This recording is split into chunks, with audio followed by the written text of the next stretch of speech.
बिस्मिल्लाहिर्रहमानिर्रहीम अस्सलामु अलैकुम। तो बच्चों, class 10th English morning shift में जो एमसीक्यूज़ आए थे उन की आंसर की है बच्चों। कि फ़र्स्ट वाले एमसीक्यूज़ का जवाब था कलेक्टिव नाउन, सेकंड वाले का है को रिलेटिव, थर्ड वाले का था टीचिंग, फोर्थ वाले का जो जवाब है इनडेफिनेट एडजेक्टिव, फिफ्थ का था मॉडल वर्ब, सिक्स का था the flowers dance in the breeze, seven का था हैज़ बीन वर्किंग, एट का था subject plus verb plus object, ninth का था एडवर्ब क्लॉज,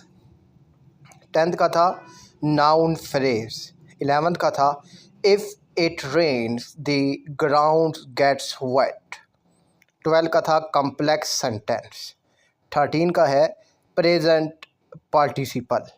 14 का था डेंजर